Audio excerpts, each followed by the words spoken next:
على سيد الأنبياء والمرسلين أما بعد فأعوذ بالله من الشيطان الرجيم بسم الله الرحمن الرحيم الحمدللہ۔ آج ہم نے تیسری تراویح ادا کی۔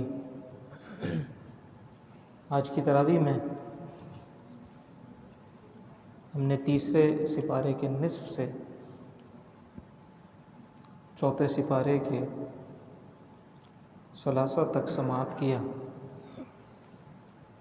کل سے انشاءاللہ سورۃ النساء سے تراویح کا آغاز ہوا۔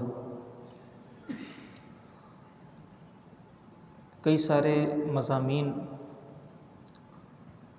آج گفتگو کے لیے موجود ہیں، لیکن مختصر کرتے ہوئے صرف چند ایک باتیں آپ کے ہم گوش گزار کریں گے۔ اس میں حضرت زکریا اور حضرت بی بی مریم علیہم السلام کا ذکر موجود ہے۔ حضرت زکریا جو کہ اللہ کے نبی ہیں، اور حضرت بی بی مریم رضی اللہ تعالی عنہ جو کہ حضرت عیسیٰ علیہ السلام کی والدہ ہیں۔ اور عورت ظاہر ہے کہ نبیہ نہیں ہوتی۔ نبوت وہ وصف ہے کہ جو اللہ تعالیٰ صرف مردوں کو عطا فرماتا ہے، جبکہ ولایت عورت کے پاس بھی ہو سکتی ہے۔ عورت ولیہ ہو سکتی ہے، نبیہ نہیں ہو سکتی۔ تو حضرت زکریا علیہ السلام اللہ کے نبی ہیں، اور حضرت بی بی مریم ایک نبی کی والدہ تو ہیں لیکن خود نبیہ نہیں ہیں۔ اب ہوتا یہ ہے کہ حضرت زکریا علیہ السلام اولاد کے لیے دعا مانگتے ہیں، اور قرآن کریم میں اس کے علاوہ بھی سورہ مریم میں بھی ہے اور بھی ہے کہ حضرت زکریا علیہ السلام اولاد کے لیے دعا مانگ رہے تھے۔ 17ویں سپارے میں بھی ہے۔ تو اللہ تبارک و تعالیٰ نے انہیں یحییٰ جیسا بیٹا عطا فرمایا۔ اچھا، یہاں پر جو ذکر ہے وہ یہ کہ حضرت زکریا علیہ السلام اولاد کے لیے دعا مانگ رہے تھے، اور خواہش تھی دل میں کہ اللہ تعالیٰ انہیں اولاد عطا فرمائے۔ انہوں نے دیکھا کہ حضرت بی بی مریم جہاں پر عبادت کرتی ہیں، محراب کا ذکر آیا ہے، محراب کا لفظ آیا ہے کہ جہاں پر وہ عبادت کرتی ہیں، دیکھا کہ وہاں پر بے موسم کے پھل رکھے ہوئے ہیں۔ وہاں پر بے موسم کے پھل رکھے ہوئے ہیں۔ تو حضرت زکریا نے حضرت بی بی مریم سے پوچھا، انا لکی ھذا، یہ کہاں سے آئے؟ قالت هو من عند اللہ، تو انہوں نے کہا کہ یہ اللہ تعالیٰ کی بارگاہ سے ہے، یہ اللہ تعالیٰ کے پاس سے آئے۔ اب وہ سمجھ گئے کہ بے موسم کے پھل یہاں رکھے ہوئے ہیں، یہ بہت عبادت گزار خاتون ہیں، اور کہہ رہی ہیں کہ یہ اللہ تعالیٰ کی بارگاہ سے آئے ہیں۔ تو یقیناً یہ جو جگہ ہے نا جہاں پر اللہ تعالیٰ کی بارگاہ سے بے موسم کے پھل اترتے ہیں، جہاں پر بیٹھ کر یہ عبادت کرتی ہیں، اس جگہ پر اللہ تعالیٰ کی طرف سے برکات کا نزول ہوتا ہے، اس جگہ پر اللہ تعالیٰ کی طرف سے رحمتوں کا نزول ہوتا ہے۔ تو قرآن کہتا ہے ہنالک دعا زکریا ربہ، کہ پھر وہیں کھڑے ہو کر حضرت زکریا نے اپنے لیے اولاد کی دعا کی، وہیں کھڑے ہو کر ہنالک دعا زکریا ربہ۔ اور کیا ہوا؟ قال رب هب لي من لدنك ذرية طيبة انك سميع الدعاء، اور کہا کہ اللہ مجھے صالح اولاد اپنی جانب سے عطا فرما دے، بے شک تو دعا کو سننے والا ہے۔ فنادته الملائکۃ وهو قائم يصلي في المحراب، یہ الفاظ قرآن کے کہ ابھی وہ محراب میں کھڑے ہوئے ہی تھے تو انہیں ندا دی گئی، ایک فرشتے نے انہیں ندا دی کہ اللہ تبارک و تعالی آپ کو خوشخبری عطا فرماتا ہے ایک بیٹے کی جس کا نام ہوگا یحییٰ۔ تو اب یہ تو بات ہو گئی۔ اس کے بعد پھر وہ ایک ہوتا ہے نا کہ یہ کیسے ہوا، خوشخبری تو آ گئی، لیکن اب ذہن میں سوال پیدا ہوا کہ یہ ہوگا کیسے؟ اس لیے کہ میری زوجہ بانجھ ہیں، عمر رسیدہ تھیں، اور خود بھی حضرت زکریا کی عمر اتنی ہو گئی تھی کہ آپ کے سر میں سفید بال تھے، تو خود بھی اچھے معمر تھے۔ قرآن کریم سورہ مریم کے اندر ذکر ہے نا کہ میرے بالوں میں سفیدی آ گئی ہے، میری عورت بانجھ ہو گئی ہے، تو اب اولاد کیسے ہوگی؟ تو پہلے تو اولاد کی دعا مانگی، خواہش بھی کی، دعا بھی مانگی، جب مل گئی، جب خوشخبری مل گئی تو اب سوال ذہن میں کہ یہ ہوگا کیسے؟ تو اللہ تعالیٰ نے فرمایا کہ یہ اللہ کے کام ہے، اللہ جسے چاہے عطا فرما دیتا ہے۔ تو اس سے کئی ساری چیزیں معلوم ہوئی۔ ایک تو یہ معلوم ہوا کہ انسان کو اللہ کی رحمت سے مایوس نہیں ہونا چاہیے، دعا مانگتے رہنا چاہیے، دعا کرنا ہمارا کام ہے، عطا کرنا یہ اللہ کا معاملہ ہے۔ دوسرا یہ کہ اولاد اللہ تعالیٰ کی طرف سے ہے، ہر نعمت اور اولاد بھی اللہ تعالیٰ کی طرف سے ہے، لہٰذا اگر کسی کے اولاد نہ ہو رہی ہو تو اس میں نہ مرد مورد الزام ہے اور نہ ہی عورت۔ ایسا نہیں کہ عورت آدمی کو مورد الزام ٹھہرائے اور آدمی عورت کو مورد الزام ٹھہرائے۔ ہاں کچھ چیزیں ہو سکتی ہیں، میڈیکل پرابلمز ہو سکتے ہیں، ان کو درست کروایا جا سکتا ہے، لیکن اس کے باوجود اگر اولاد کا معاملہ نہ ہو رہا ہو تو پھر یہ اللہ تعالیٰ کی دین ہے۔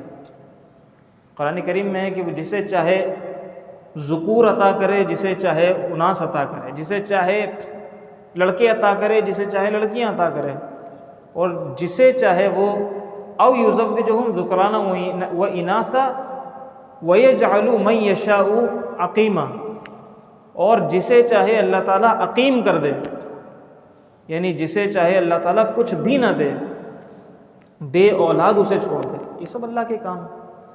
لہٰذا بے اولادی یا کسی کے یہاں لڑکے پیدا ہو رہے ہوں، کسی کے یہاں لڑکیاں پیدا ہو رہی ہوں، تو ایک دوسرے کو مورد الزام ٹھہرانا درست نہیں ہے۔ یہ سب اللہ تعالیٰ کی طرف سے ہوتا ہے، یہ اللہ کا حکم ہے، لہٰذا اس کے اوپر ہمیں راضی رہنا چاہیے۔ اسی طریقے سے ہمیں یہ بھی معلوم ہوا کہ بڑی عمر کے اندر بھی عورت بانجھ ہو جائے تب بھی اگر اللہ عطا فرمانا چاہے تو اس کے ہاں کوئی دیر نہیں ہے، وہ چاہے تو ایسی صورت میں بھی اولاد عطا فرما دے۔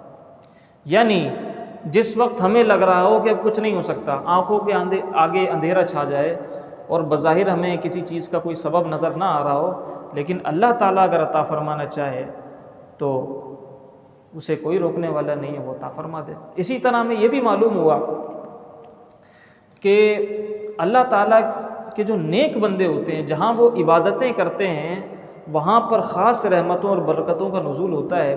لہٰذا اگر اللہ کے کسی نیک بندے کی بارگاہ یا اللہ کے کسی نیک بندے کی عبادت گاہ میں جا کر دعا کی جائے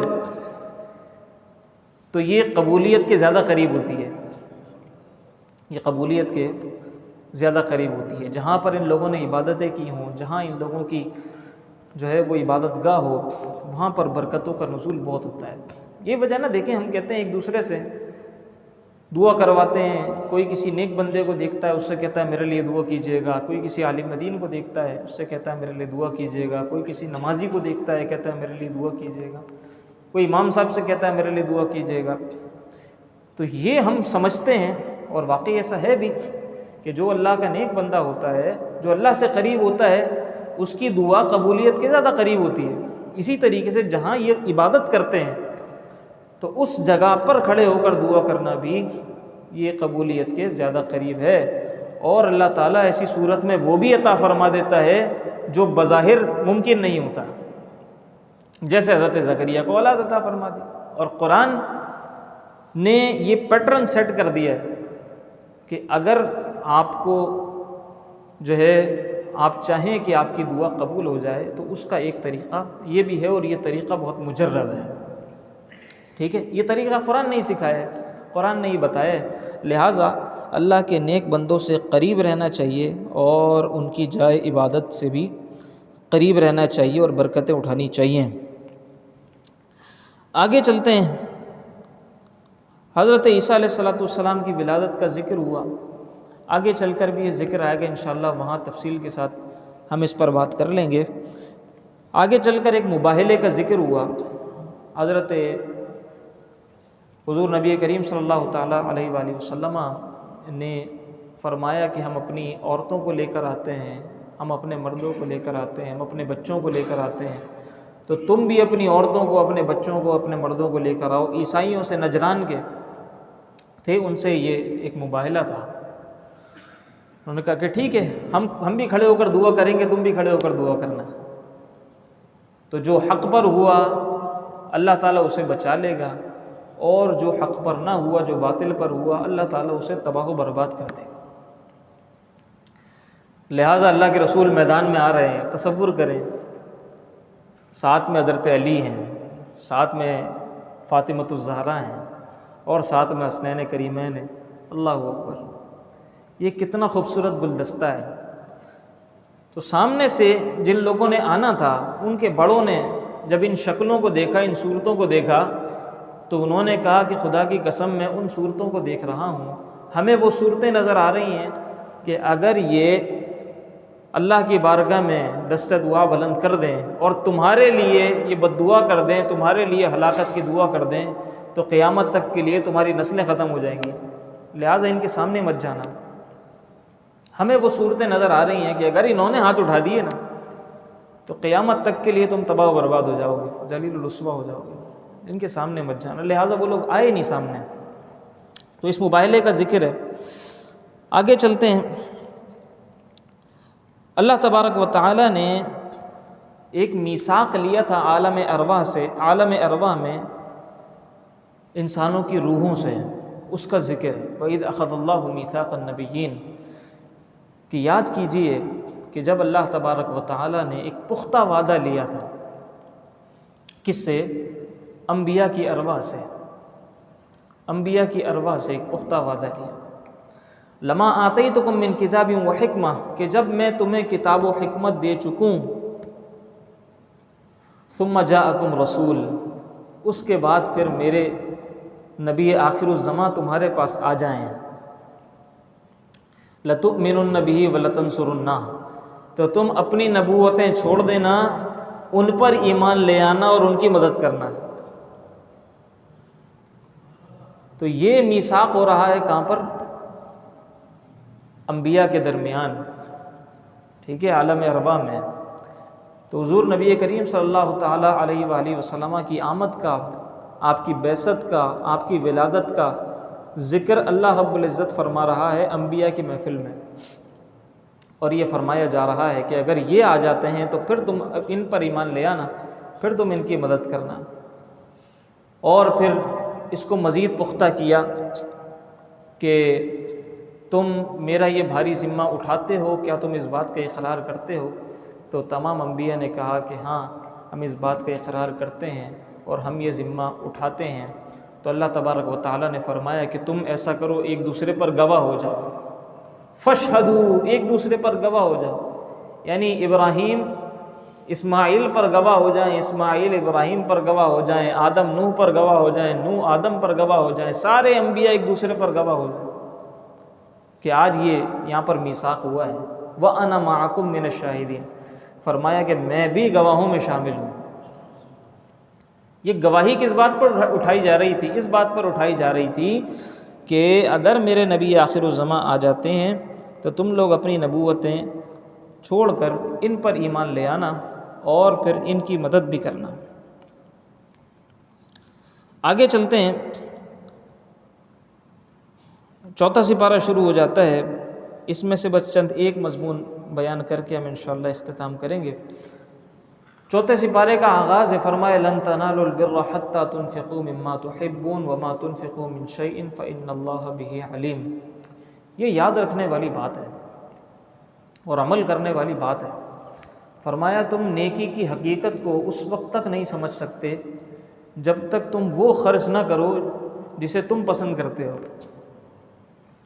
جو تمہیں اچھا لگتا ہے جب تک وہ خرچ نہیں کرو گے تب تک تمہیں پتہ ہی نہیں چل سکے گا کہ نیکی ہوتی کیا ہے۔ وما تنفقوا من شيء فإن الله به عليم۔ تم جو کچھ بھی خرچ کرتے ہو یہ یاد رکھنا کہ اللہ کو پتہ ہے کہ تم کیا خرچ کر رہے ہو، اللہ کو پتہ ہے تم کیا اپنے لیے بچا کر رکھ رہے ہو، کیا تم اللہ کی راہ میں دے رہے ہو، یہ اللہ جانتا ہے۔ لہٰذا جب تم اس طرح کی تقسیم کرو گے اور پھر جب تمہارے ساتھ اس طرح کی تقسیم کی جائے پھر پریشان مت ہونا، پھر اللہ سے تم شکوے مت کرنا، تم بھی تو آج تقسیم ایسی کرتے ہو، اپنے لیے اچھا اچھا رکھتے ہو، دوسروں کے لیے سڑا سڑا اٹھا کر دیتے ہو، جب تمہیں سڑا سڑا ملنے لگے تو پھر شکوہ مت کرنا۔ لہٰذا اسی لیے فرمایا لئن شکرتم لازیدنکم، یہ بھی تو ایک قسم کا شکر ہے کہ آپ اللہ کی نعمتوں کو آگے بڑھائیں، ہم اللہ کی نعمتوں میں دوسرے لوگوں کو شریک کریں، یہ بھی ایک قسم کا شکر ہے۔ اگر ہم اللہ کی نعمتوں میں دوسروں کو شریک نہیں کرتے اس کا مطلب یہ ہے اپنے لیے اٹھا اٹھا کر رکھتے ہیں، خود ہی کھاتے پیتے ہیں، خود ہی استعمال کرتے ہیں، اس کا مطلب یہ ہے کہ ہم نے کما کو اللہ کی نعمتوں کا شکر ادا نہیں کیا بلکہ ہم نے ناشکری کی۔ جب ناشکری کرتے ہیں تو نعمتیں چھن جاتی ہیں، اور شکر ادا کرتے ہیں تو اللہ نے فرمایا لأزیدنکم، میں تمہیں اور زیادہ عطا کروں گا۔